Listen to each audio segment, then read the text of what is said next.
Hi, Tom. Hi, guys. Yes, Tom, I would like to ask you about somewhere it's a dialogue between Bhagavan and this Indian lady. And she asked him something, and it's very famous dialogue. For some reason, I see it many times uh, in talks and other books too. When Bhagavan says that the shadow, it's shaking on the water. Who can stop that? Or something like that. And I never understand exactly what he means by this analogy, by this metaphor between the shadow and the water and the shaking shadow in the water. You know what I'm talking about? No, I haven't. I don't recall that.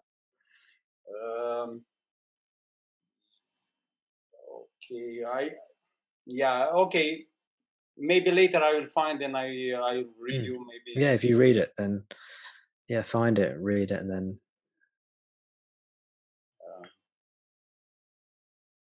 It's like when he said that if you believe that you are the body, you became the body. If you believe that you are the mind, you became the mind. Yeah. And so on. And this is the last part when he talk about the shaking shadow.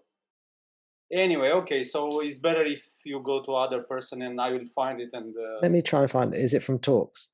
yeah, it's a reply to Miss Lina Sarabhai. Everywhere is this famous Lina Sarabhai.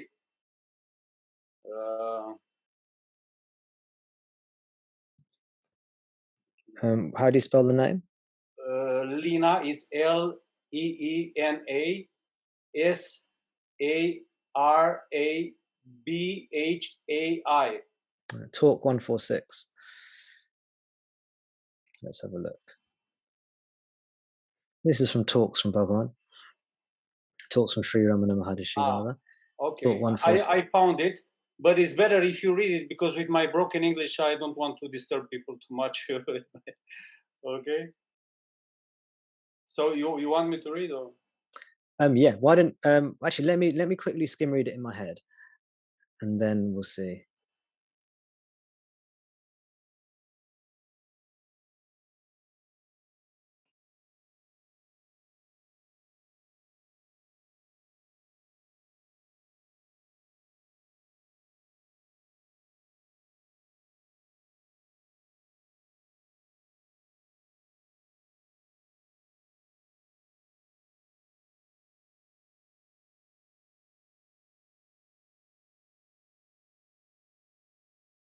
Okay. Yes. Okay. Why don't you read it to us, Walter? I've had a. Yeah. Okay. It's quite a long. I mean, so the bit you're referring to is just the first part of a much longer dialogue. No. The part I found it, so I can read it. Yeah. Hold on a second. Guys, I apologize for my. Actually. Hold on. Just wait. I'm just looking how it ends because. No, I found it exactly. It's a short one. I know, but I'm just. Okay.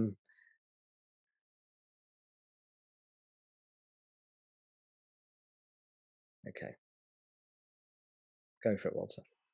Okay. If we look on the self as the ego, then we became the ego.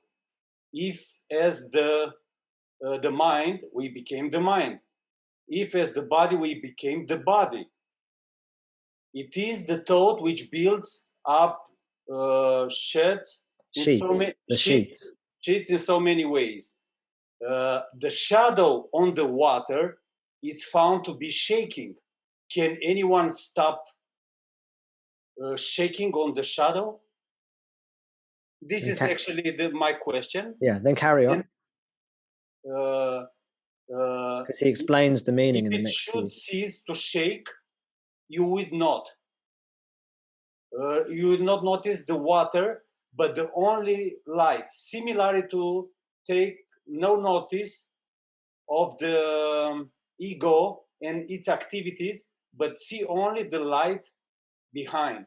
The ego is the I thought. The true I is the self. Thank you, Walter. Thank you. Thank you for reading it to us. I love your English, by the way. I love your accent. I love the way you say it. So I appreciate that. Thank you. What's your first language? Romanian. I'm from Romania, and this is my first language, Romanian. Thank you. Thank you. So, yes, the first point in what you read out is whatever the mind identifies as, that's what you, from an empirical standpoint or from a practical standpoint, that's what you become. So if you take yourself to be the ego, then you become the ego. If you take yourself to be the mind, then you become the mind. Now, ego and mind are actually the same thing. If you take yourself to be body, then you become the body. Now, Bhagwan has also said that the body and the ego are also the same thing, in the sense that the ego is a projection. I mean, the body is a projection of the ego. Essentially, whichever of the 5 sheaths, a sheath is a covering. Whichever of the 5 sheaths you take yourself to be, that's what you become. If you take yourself to be the gross body, the physical body, then you're the physical body. You're as good as being the physical body. If you take yourself to be the energy body, the prana, then you become the prana. If you take yourself to be the mind sheath, the mana maya kosha, then you become the mind. If you take yourself to be the ego, the vijnana maya kosha, the sense of doership, the person, the higher mind, as it were, then you become that, and so forth. Then he says, all of these sheaths are built up or created by thought. That means all of these sheaths, from the gross body to the subtle body and the subtler layers, these are all projections of mind, of thought. So these are all actually identifications with mind.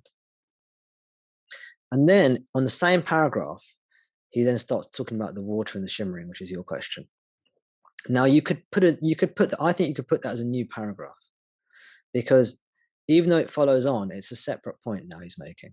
So that's the first point he's made, which you already understood. The second point is, you see a shadow on the surface of a water. So you're looking at a lake, and you can see the ripples of water on the lake, and there's some kind of shadow or reflection or something in the lake. It doesn't matter what it is, shadow, reflection, some image on the surface of the water, and you can see it moving, shimmering, shaking. Okay? And he says, and Bhagavan says, can you stop the shimmering on the surface of a lake? Now, a lake and the ripples on top of the lake, it's a age-old metaphor for the mind. The mind is represented by the lake, the water, and the thoughts are represented by the ripples on top of the water. And as everyone knows, if you see a lake and the water is rippling, can you stop those ripples? You cannot. What happens if you try and stop the ripples in the lake? If you get your hand and you try and smooth out the ripples in the lake, you try and stop the ripples, what happens? Very obvious to everyone, I know. You create more ripples in the lake. So by trying to stop the shimmering, by trying to stop the thoughts directly, we create further disturbance. This is the implied teaching here. Then he says, therefore, the method is not to try and deal with the thoughts directly, but to ignore them or look past them and look at the light which shines behind them. Meaning, instead of focusing on the mind, instead of trying to stop the thoughts, don't worry about stilling the thoughts. Don't try and still the thoughts. Instead, focus on something else. You'll see Bhagavan gives this teaching again and again. Don't tackle the thoughts head on. Don't try and stop the thoughts. Don't say, okay, I'm going to still my mind now. Because this doesn't work. Later on in the same talk, he explains that thoughts do need to be stilled. So he's not saying we do not need to still the mind. But what he's saying is that trying to still the mind is like trying to smooth out the ripples on the surface of the lake with your hand. You can't do it. You have to focus on something else. What is that something else we should focus on? Well, we can focus on many things, but they won't all lead to liberation. If you can focus on the breath, you can focus on a mantra, you can focus on an object, a gross object, a subtle object, sound. They will all help still the mind, but they will all be temporary stilling of the mind, because the object that you're focusing on is also temporary objects.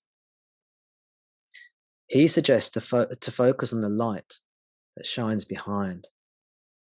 This is what? This is obviously referring to the self, the eternal subject.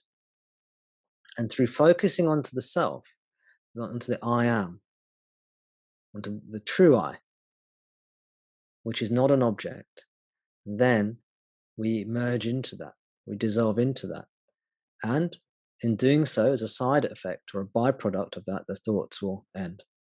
Okay? So that's the meaning of, that's what I think at least the meaning is of that passage.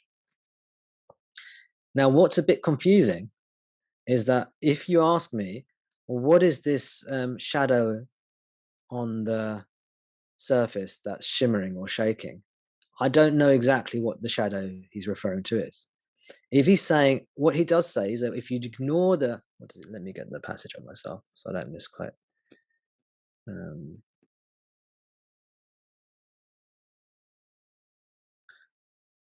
I'll read it.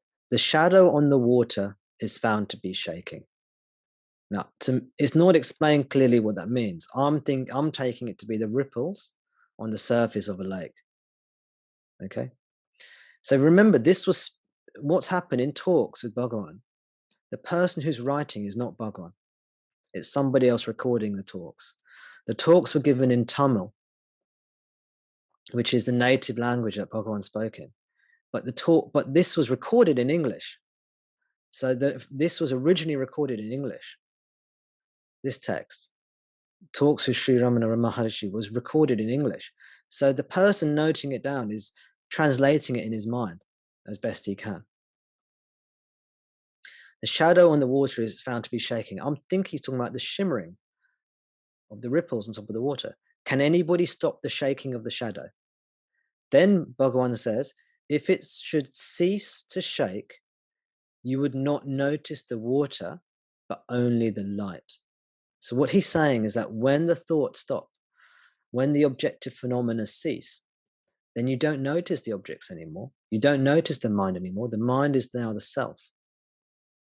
And he says this right at the beginning of Who Am I as well. He says, when the objects cease, then you, the self, is realized. And when the objects are there, then the self is not realized. Now, objects we can substitute with the word thought, because thought, objects and thought are the same thing. Thoughts, or the mind, or the ego, which are all synonyms in this teaching, they all create each other. The mind projects the objects. And then Bhagavan gives us a teaching. He says, similarly, to take no notice of the ego and its activities, to take no notice of the ego and its activities, but see only the light behind. What is the ego and its activities? That means all of the objects. Then he says the ego is the I thought. He's clarifying what he means by ego, is the I thought. And he says the true I is the self. If we carry on in the dialogue, again from talk 146, the questioner then says, it is one step to realization. Right? It is one step to realization. I think the questioner is saying, so this is a one-step process. It's not a two-step or a three, just a one-step process. Focus on the I am. That's it. And Bhagavan says, kind of contradicting this, saying realization is already there. Okay. Let me get you guys back up on my screen. So the devotee or the questioner is saying, oh, this is a one-step process to liberation. And Bhagavan makes a slight correction. Says, no, liberation is already there. So when we go in, when we do undergo this one step, don't think that, because he's just given a method, hasn't he? He just said, ignore the thoughts, the ego, and all its activities, which means everything. Well, it certainly means the activities of the mind. But we know, if you know Bhagavan's teachings on a deeper level, if you engage them, you know it means everything. All of phenomena, all of Maya.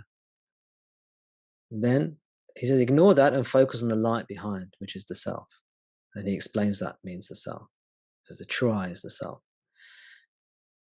And then the person says, well, this is one step to liberation. Fantastic. And he says, no, liberation is already there. Meaning, don't consider yourself as being an entity that needs to do this thing to attain liberation. No, you are liberated. Liberation is already here. It is what you are. Now, do this practice. I'll carry on because it's important. This is a wonderful talk. Bhagavan says, realization is already there. The state free from thoughts is the only real state. There is no such action as realization.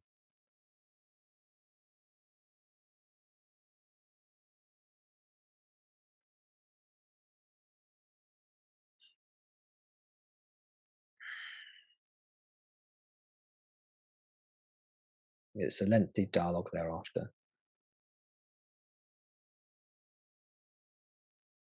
But yeah, I'll stop there. Walter, does that help you understand? Yes.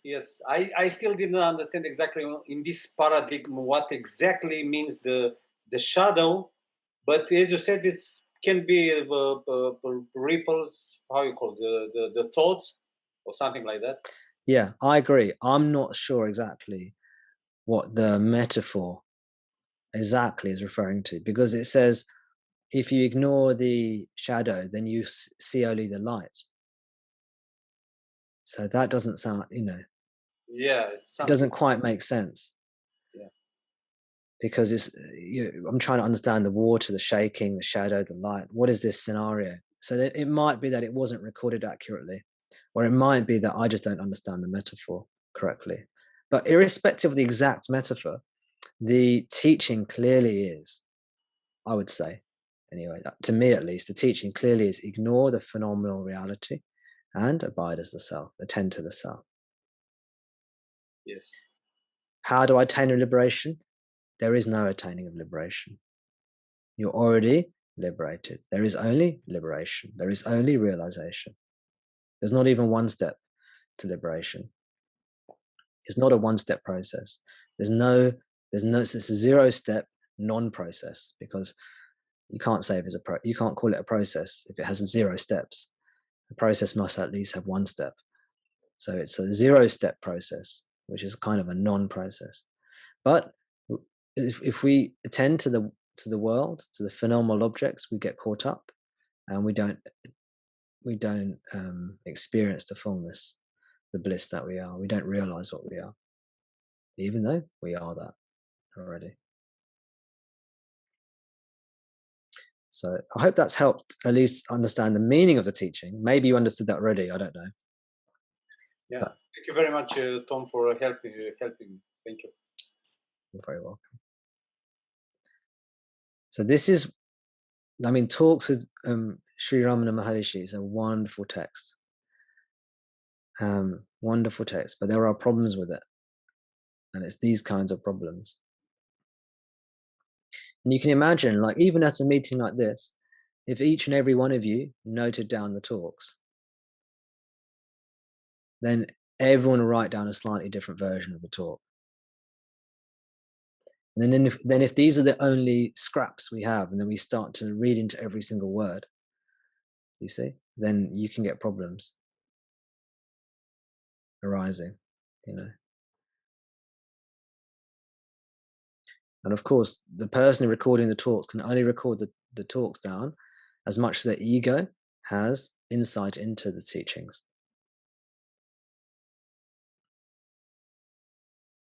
So Bhagavan is saying something. Maybe Bhagavan is saying A, B, and C, but the person listening cannot hear that. Then the person might record D, E, and F because his brain's trying to make sense of the teachings. Bhagavan said A, B, and C, and the listener's ego says, no, I can't accept that somehow. He must mean D, E, F, D, E, and F. I'll write down D, E, and F. This kind of thing can happen. So it's a distortion, essentially. It can happen. So most of these records of Bhagavan's teachings will be a combination of true teachings with distortions mixed in. And that's inevitable, unless the recorder is also either incredibly familiar with Bhagavan's teachings or self-realized themselves. And this is why my recommended reading list is as it is. And I recommend you stick to that reading list as much as you can. And only stray outside of it once you understand the teachings in that reading list first. And then you can stray outside and read whatever you want, and you'll understand the context better.